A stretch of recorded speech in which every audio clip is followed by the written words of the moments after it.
Good afternoon. Good afternoon. Happy post-holiday Labor Day. Hope everyone had a wonderful weekend, got some rest, acknowledged what the day meant, and now ready for a sensational work week. And thank you for joining us on the Dr. James Show. I am Dr. James Smith Jr., and as always, very, very happy to see you. Glad that you joined us. Hope you brought somebody with you so that they can too have an informational and transformational experience. Our guest, oh gosh, I can't wait to bring him on. He is the CEO of LiveSpark, and a strategic event design company. He is Dan Yaman. Dan, welcome to the Dr. James Show. Dan's beginning was very intriguing. Doing my research, you always find fun facts. Well, I found a fact about Dan in that he started his career as a hypnotist at age 17, and he had an opportunity to travel around the world doing that. And then traveling around the world, he realized that, we need to bring some spark to audiences, help them to engage in the learning a lot more, to help them be more, I guess you would call it, participative. And he realized that it's something that he could do in corporate. So he started his own business. But Dan, good to see you. Tell me about 17-year-old hypnotist. What was that about? Well, I started learning about the brain probably in early high school, and I found some books on hypnosis. I was also a magician at the time. And so if you learn the basics of hypnosis, bring it onto the stage, while not exactly very therapeutic, can be very entertaining.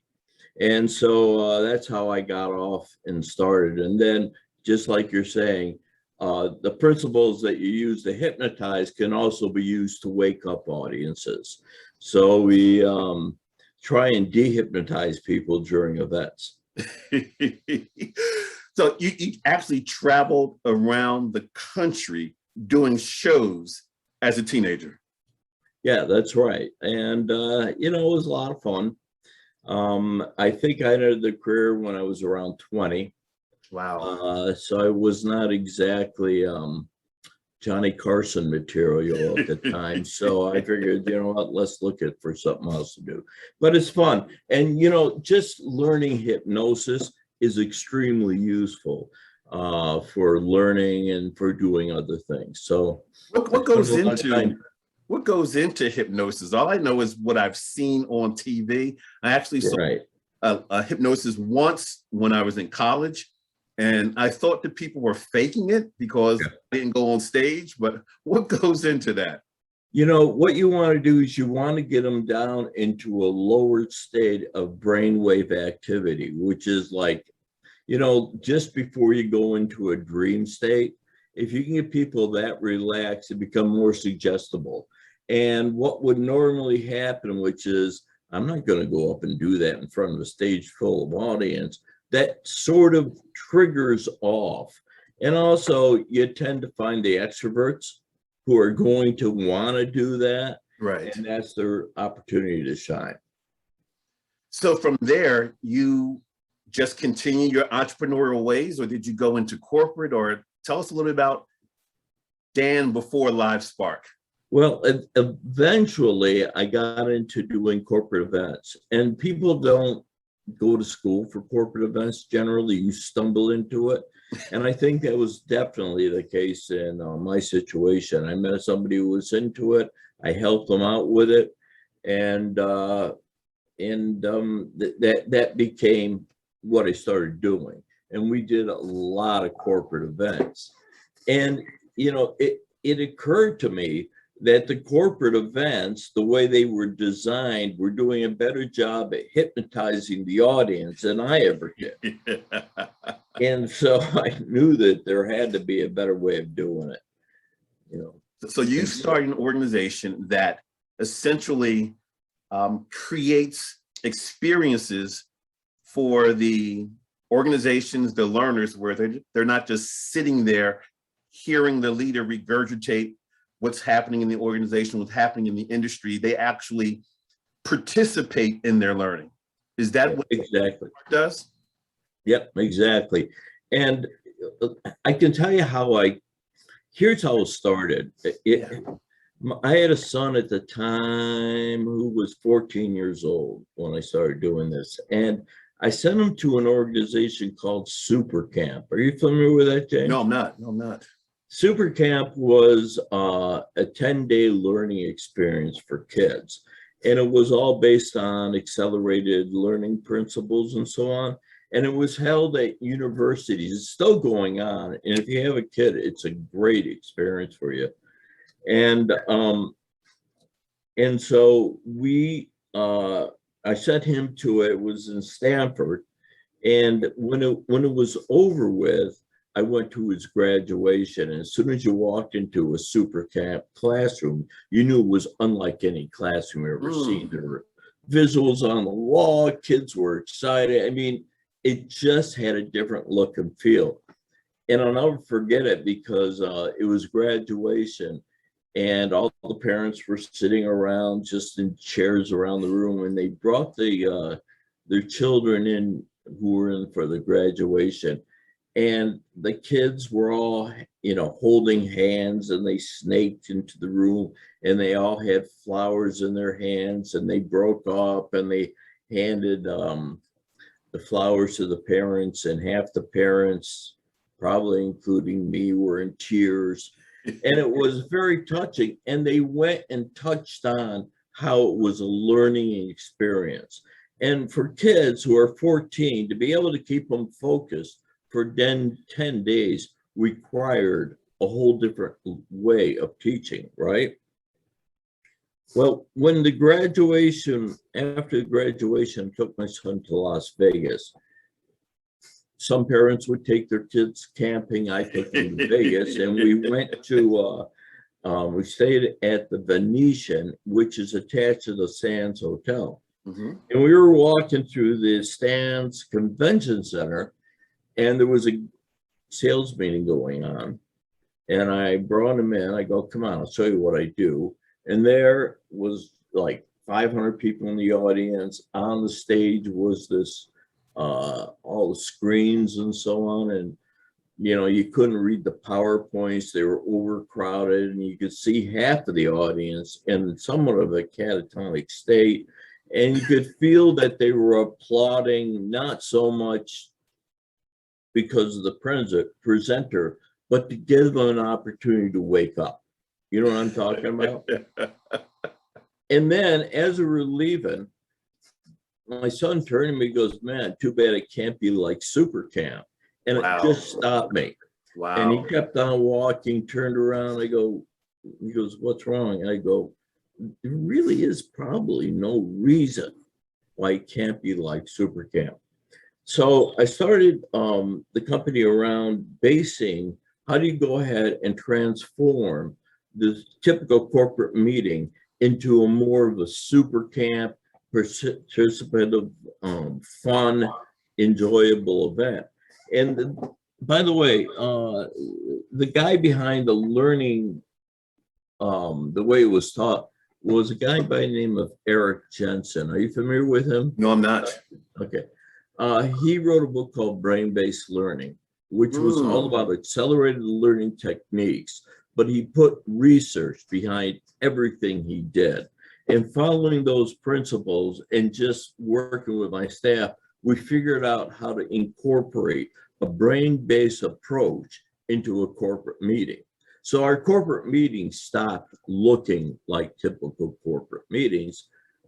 It was still between 50 and 3,000 people. We still could do it. And here's what's interesting. The first person I brought on to help me as an MC was Dr. James. I remember we were in Minnesota, correct? That's right. That's right. It was for a retailer.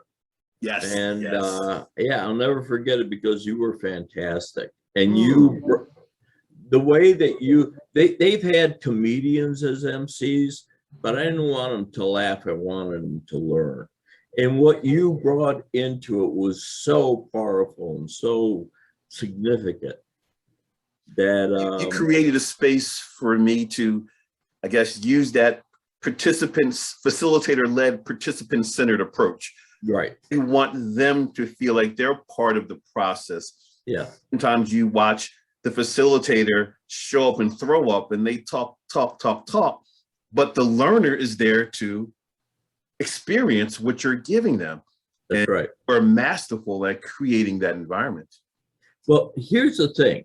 When I was doing a pitch for them and writing a proposal, I asked them, what's it like? They go, the first day the audience is really pumped up, and then day two, they're less pumped up, and day three, you know, they have very little energy. And I thought to myself, well, I can fix that. And that's the way it is. And here's what we notice about the events we do. They start here. The next day they go up in energy. The third day they're really high on energy. And that's because people are able to be themselves in the ballroom. You know, And we do a lot Dan, of sales meetings. What type of, I was going to ask you, what type of corporate events do you do? And specifically, what do you do to make them different? Yeah, that's a great question. What we mostly like to do are sales meetings, but we do a lot of customer events. We do new product training, things like that, where you got to bring the people in. Generally, the audience is made up of sales meetings or customers. And what do? We do things like create a strong level of emotion throughout. Because as you know, the people remember based on the level of emotion they're in when they get the information. For instance, they did a study where they had two audiences watching the same presentation. But in one of the presentations, they stopped and showed bloody teeth extractions and then went on with the presentation. And the idea being that during the bloody teeth extractions, there's a lot of emotions going on, adrenaline, revulsion perhaps. And they brought them back for a surprise quiz, and they found out the people who had that emotional experience remembered significantly more of the material. Now, this is significant. And the question is, was it because of that video that happened, or was it the chemicals? So they did the same research, only this time the people that saw the movie were given beta blockers, which suppress the secretion of neurochemicals into the brain. And their recall was about the same level of the people who didn't see the movie. Wow. Now, so that's pretty powerful. But what that means is that, first of all, if you can create a level of emotion, people are going to remember more. And secondly, the source of the emotion doesn't have to be as a result of the material you're teaching.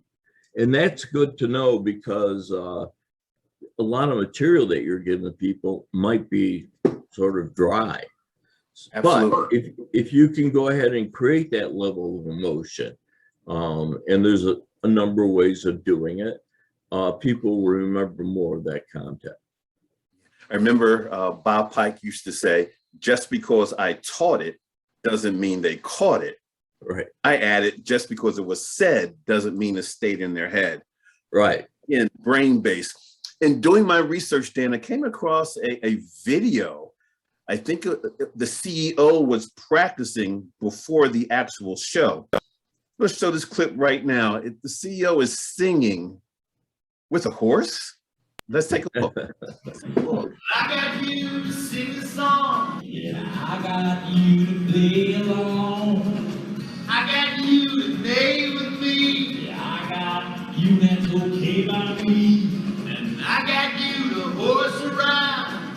I got you to rock this town. So some figures up. Well, I got you, so let's start the show. Yeah, I got you now. Here we go. Wait for it.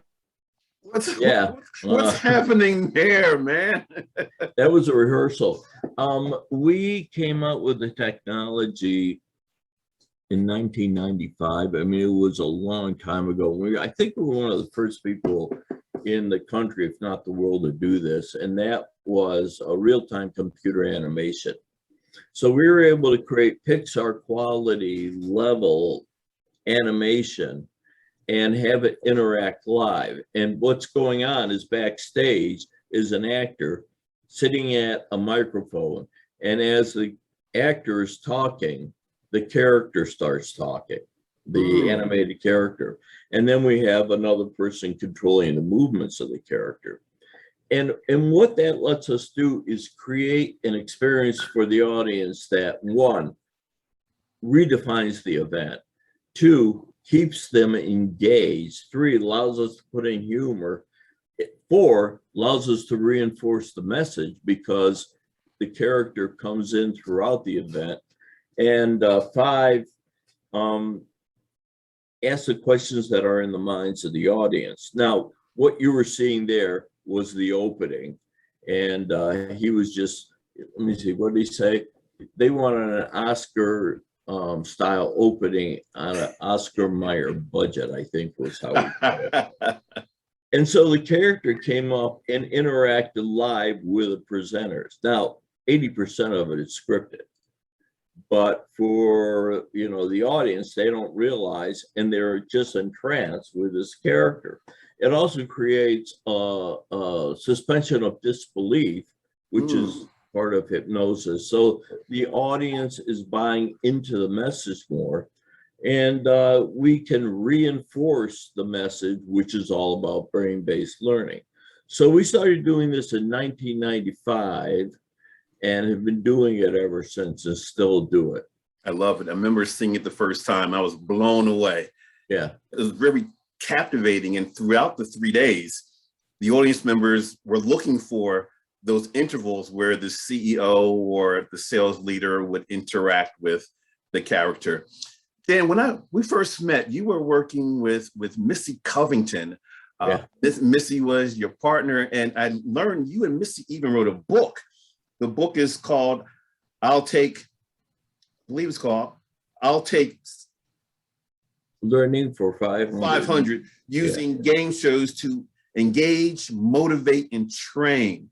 Tell us a little about the book and tell us about the magic that you and Missy have created over the years. And in all fairness, Missy Covington wrote most of the book.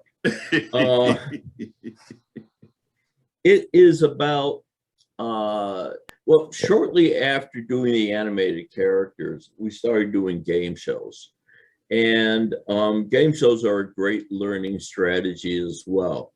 And it's interesting, if you know Bob Pike, and I know you got your start there, Dr. James.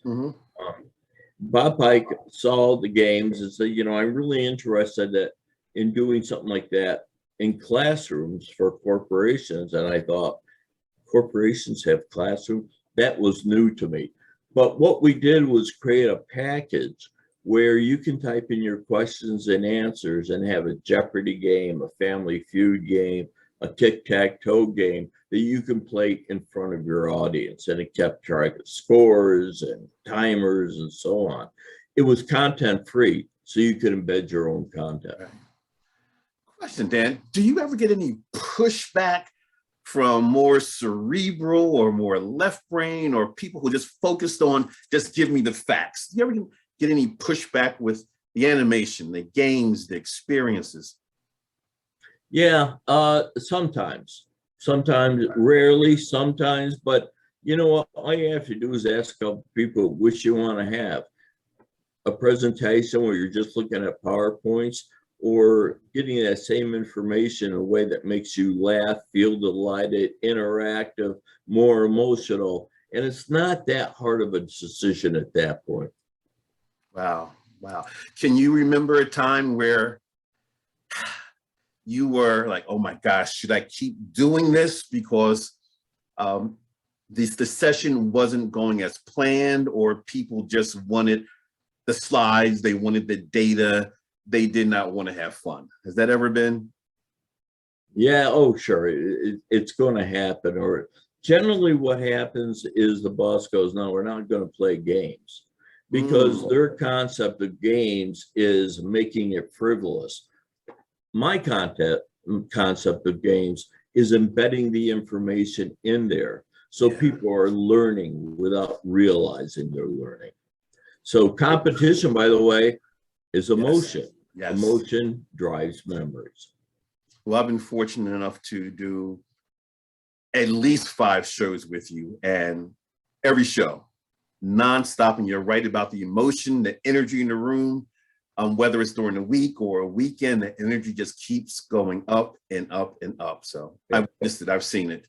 There's a question in the chat room. It says, can you sum up the elements of brain-based learning? You spoke about it a little earlier, but can you go there again and just summarize what is brain-based learning and what are some of the elements involved? Sure.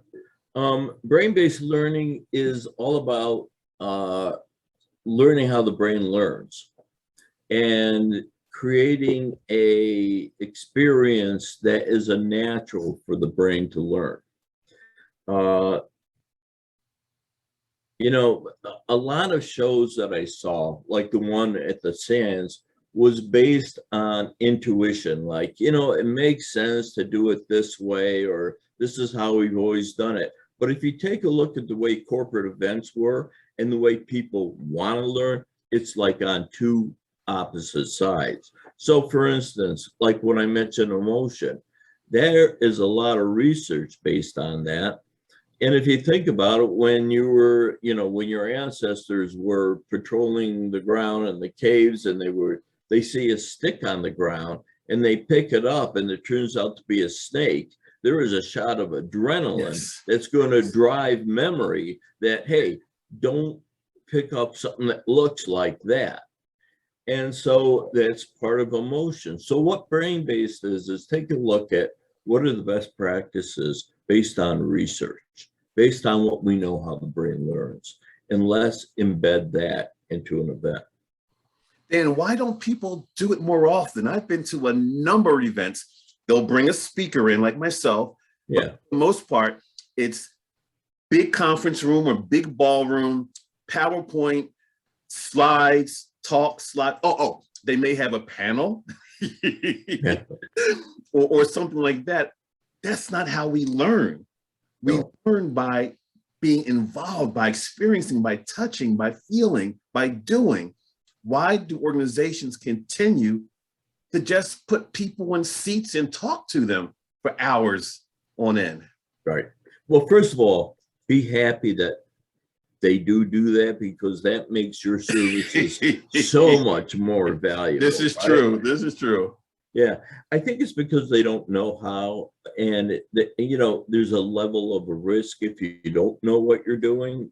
They assume, but anything you can do, like for instance, we know that if we can get people connected to the idea that that training is going to be so instrumental to their growth and to their well-being and so on, if we can get that inside of them, they're going to lean forward and want to learn more, right? And the way most events is here's a CEO, here's what he's talking about, blah, blah, blah. But if you can go ahead and create that, yeah, this is going to be the most important 3 days you spend, then suddenly they listen with different ears. The other thing is, you know, we know from research that the brain, if it's not preoccupied every 5 to 7 minutes with something different, it will go blank. People like if you've ever been in a church and the preacher's talking, you notice after 5 to 7 minutes, you begin wondering, like, I wonder how they dust way up there, you know?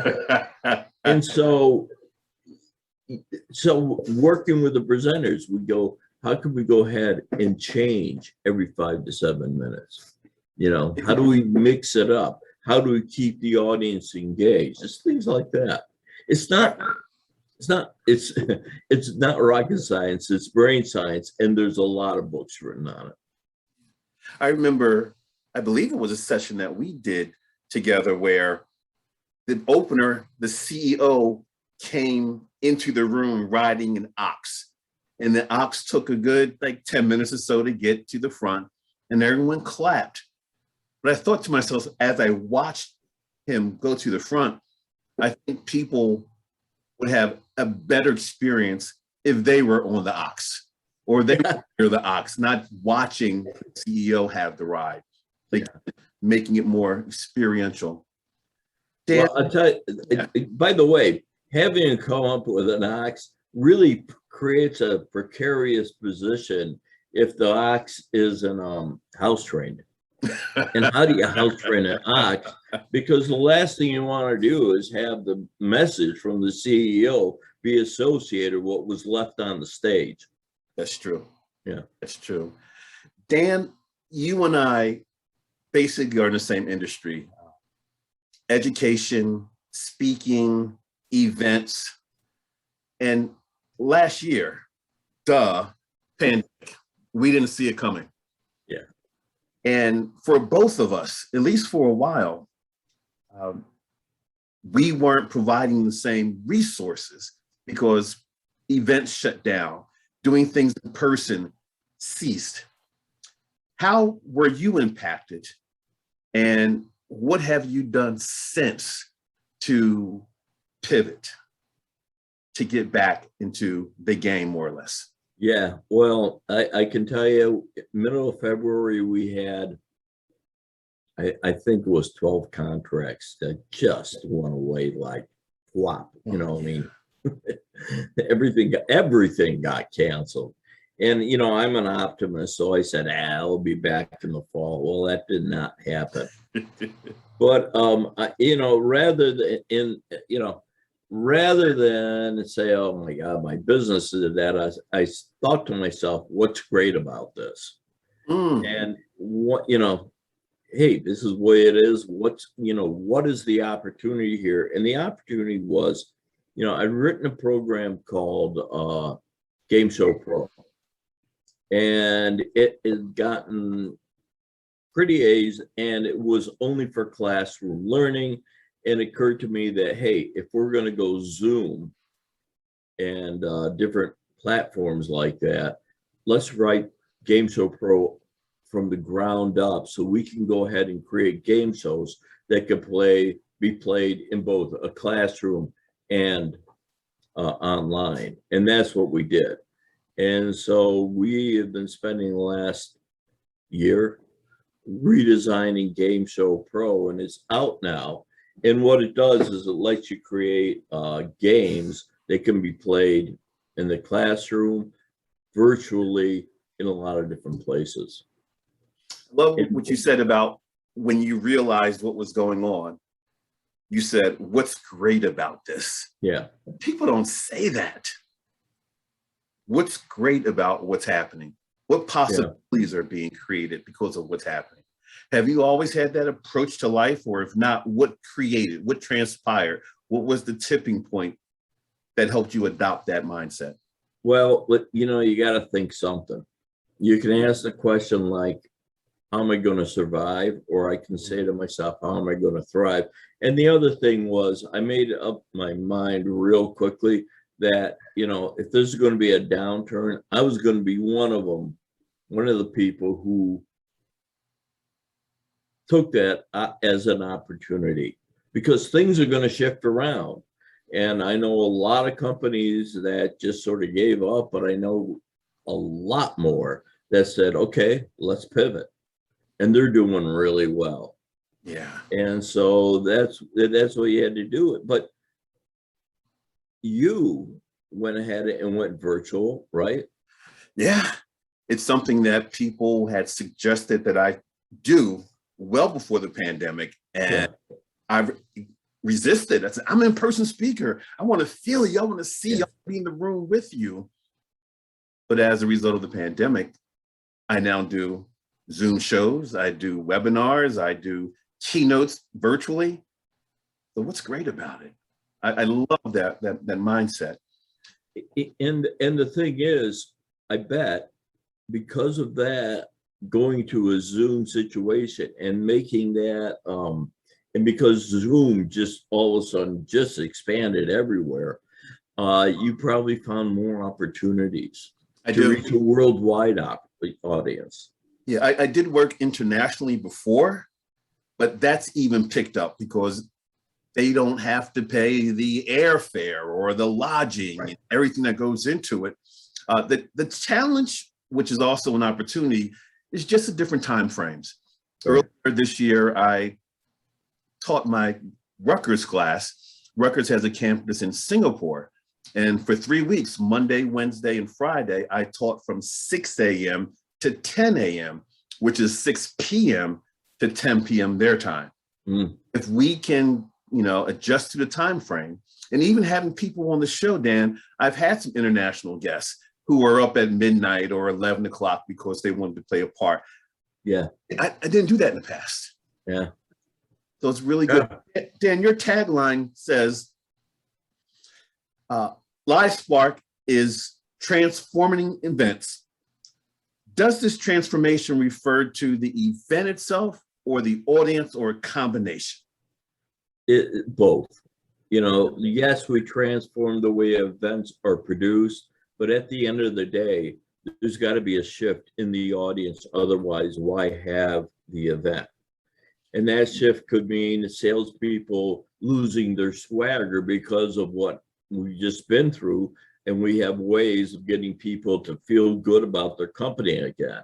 It could be learning something but at the end of the day, the purpose of any event is to shift the audience, is to transform them. And if it's just about meeting, you might as well let them go play golf for 3 days. So we have a picture of a group being transformed. We want to share with the audience, and you can tell us what's going on here. It's a group of folks. They're in the room. Their hands are up.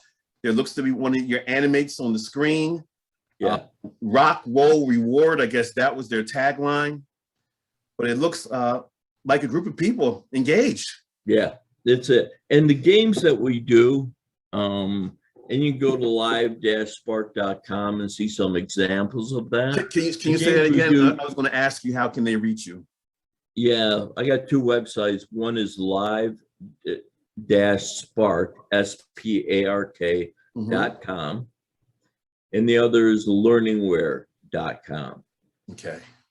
And what those people are doing was playing a game, and we figure out ways of getting people emotionally engaged.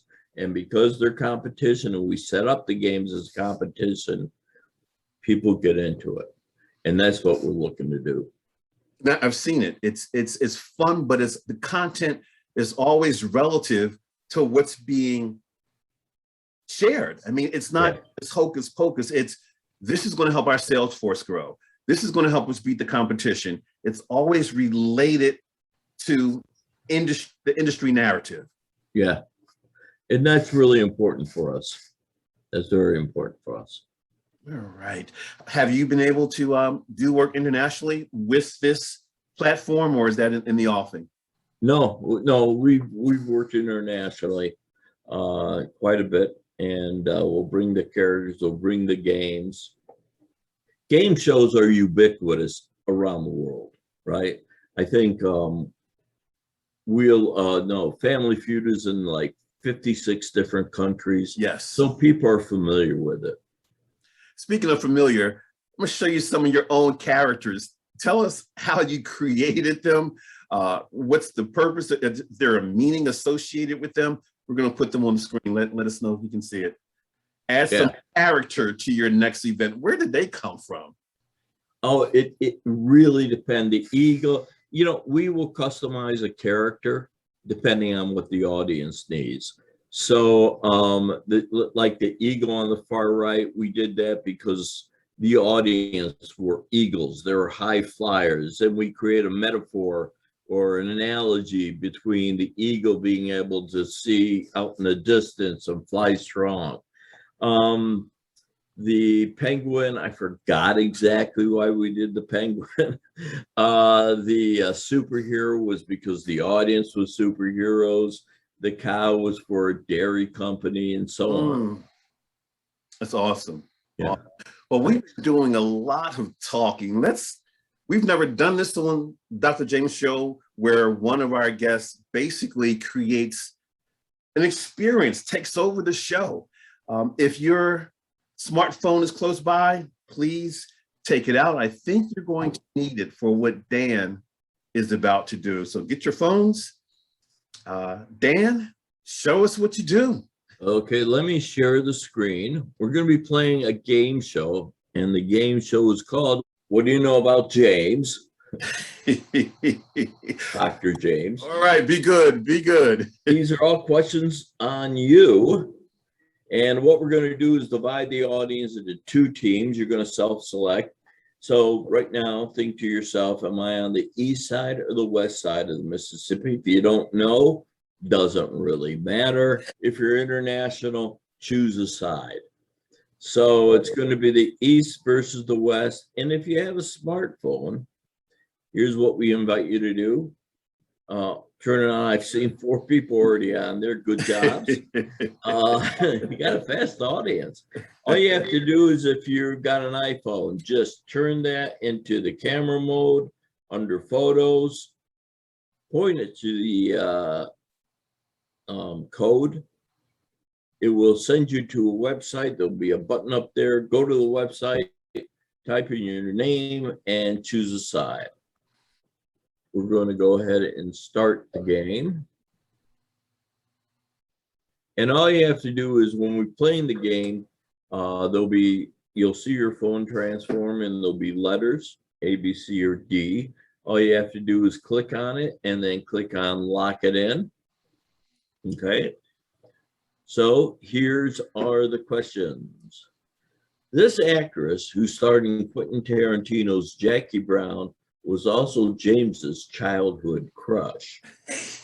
Was it Pam Grier, Peggy Lipton, Lisa Rashad, or Annette Bening? Let's see how well they know. Now, some of them are Googling. No Google. No, I'm just closing the poll just for that reason alone. The correct answer is Pam Grier. So you had a childhood crush on Pam Grier? Oh yeah. She could do no wrong. Well, let's see how the scores are. Now, this is going to be based on the percentage of correct answers per team. Okay. And well, we see the West team sort of prevailed on that question, and the score now is 25-50. Jim, have you ever met Pam Grier? Trust me, Dan, if I had, I would have started off with that. Yeah. Well, here's what's interesting, because I did Google the movie poster, and you know, that guy to the left of Jackie Brown looks like you. I wish. Yeah. Okay. Next question. Dr. James has traveled to 45 states. Was this work related, or were you in a witness protection program we didn't know about? No, this is work related. Okay, so you travel to 45 states, which is pretty impressive, but here is the question. Of the states James has not been to, which one is known as the Peace Garden State? So you're going to see the 5 states: Hawaii, Alaska, North Dakota, South Dakota, and New Mexico, but one of them has the nickname of Peace Garden State. Let's open the poll. Okay, so I'm going to close this. And here's what's interesting. The correct answer is North Dakota. And that's C. I'm going to show you that, well, 13% of the audience got that right. So let's go to the scores. It's going to be ugly for the West team. All right, East. Now the West team got that right. So right now it's 42-50. When opened in 1932, International Peace Garden celebrates a lengthy period of peace between U.S. and Canada. It's a beautiful place, right? It is. Yeah. Of course, given that it's in North Dakota, this is what it looks like 9 months of the year. So let's go. Hey, James' favorite male singer kept this animal as a pet. Was it Prince, James Brown, Michael Jackson, Elvis, or Slim Whitman? You know what the animal's name was? No, I don't. Oh, you don't? No. Interesting. Let me close the poll. It was his name was Bubbles, and I'm going to show you right now. Bubbles, okay. Yeah, that the correct answer was Michael Jackson, and 71% of the audience got that. Michael was a member of the Jackson Six. I tell everybody. Michael, Marlon, Tito, Jackie, Jermaine, and Jim. Yep. And so 80% went to the East. Half the West team got it right. We're going to make those points. The East is still in the lead, 122 to 100. All right. All right. Hey, where did James go get his doctorate from? Dr. James got his doctorate from Temple University, Cornell University, Pepperdine, or Warren Buffett Correspondence School for people who don't lead good. The correct answer is Temple. 75% of you got it right. I see the T on my robe showing under the. Yep, right there. That's the Yeah. logo, isn't it? Yes. We'll go one more question. One might expect to see a lot of deciduous conifers on the street that Dr. James grew up on. Was it Maplewood Street, Pinewood Boulevard, Palms Tree, or Larchwood Avenue? Now, this is where your knowledge of trees comes in handy. We're Googling deciduous conifers. Yeah. So, what street was it, James? It was D, Larchwood Avenue. That's absolutely correct. And here are the final results. Hey, the West prevailed. It's 250 to 222. Way to go, way to go, way to go. Yeah. Dan, how do you create games like this, and how does your clients play a role in helping to facilitate or gather the information? What goes into that? Well, the content is based on whatever the client wants. They go into a PowerPoint template that we have that's specially designed for Game Show Pro. They can create that. I think that game that you saw took me under 6-7 minutes to create. Wow. Really Okay. fast. And 3 of those minutes was me Googling pictures of Bubbles the monkey. But by the way, if you want to have a lot of fun, Google Bubbles monkey tattoo, and you'll see a lot of people who have put on their body tattoos of Bubbles the monkey. I don't know why. So anyways, yeah, so it's a quick process. It imports directly into Game Show Pro. You can set up the number of teams and so on. You're up and running. So Dan, when the organization reaches out to you to talk to you about helping to facilitate their 2-day, 3-day meeting or virtual meeting, what do you ask them in order to get you ready to tailor what you designed for them? Well, I think the first thing you do is you ask them, in order for this event to be the most successful and to be a great return on the investment, what must the audience walk away knowing, thinking, and doing? And the doing part is really it, because that's where the investment comes back. So we'll start with that. And then we'll just create a strategy based around that.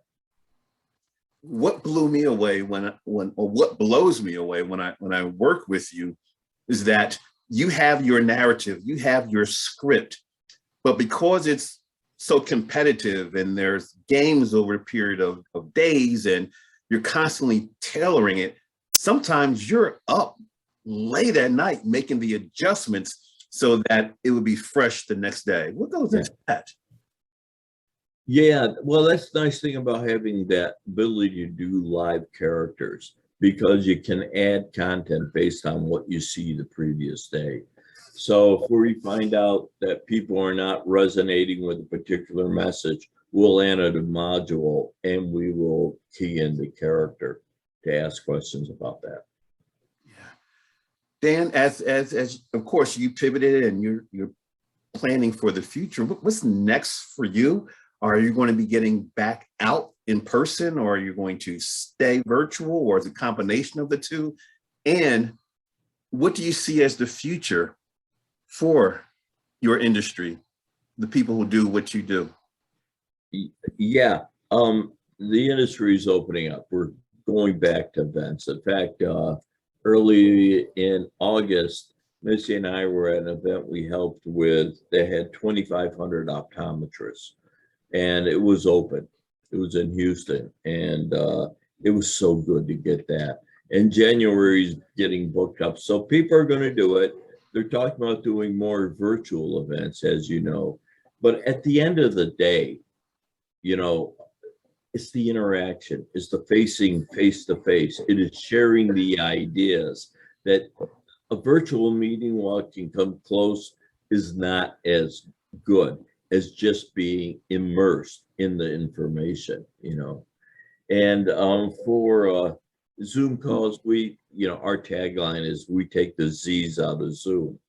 So we're getting overwhelmed with that. That's good. That's good. Dan, a little birdie told me you've always been around entertainment or creating experiences for people. We have a picture that's a little old. Can you tell us what's happening on this picture? Let's take a look. Let me see if I can read it. Oh, yeah. Wait, okay. Where did you see that? Where did you find that? We do our homework. My God, I haven't seen that. Let me see this. I was 7 years old.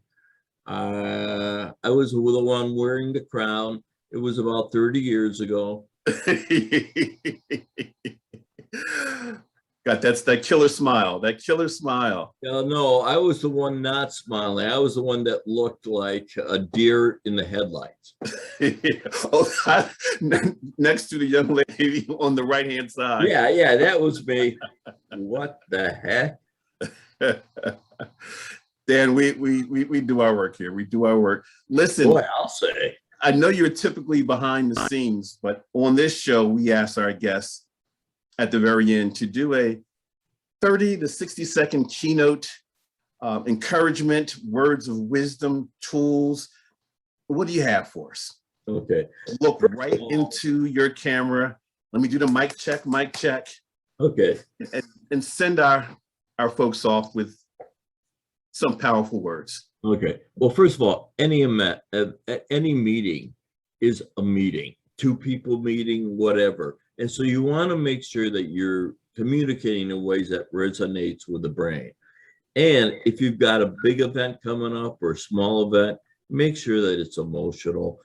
Put in breaks. Realize that the brain needs to refocus every 7 minutes. Pick up a good book on accelerated learning. Listen to Dr. James, because he's got the key that you need to know. And if anybody wants to discuss ideas, creative, I'm always here. Beautiful, beautiful. Are you ever going to retire? Or are you going to be doing this brain-based infotainment education? Because I would pay to do this. Wow. Yeah. Well, Dan, I look forward to us getting back out there again and doing another show or 2 or 3 together. You got it. So much for coming to the show, sharing your knowledge around brain-based learning. So our presentations, our meetings, our conferences can get to greater levels. So the thought of show up, throw up, sit shows, just watching someone lead the meeting, those days are over. Engagement, interaction, fun, transformation. Yep. For those of you who tuned in, again, thank you. I told you, informational and transformational. Join us next week. Another guest, another topic that will be enriching as well. Take care. And like I always say, You've just been gym packed.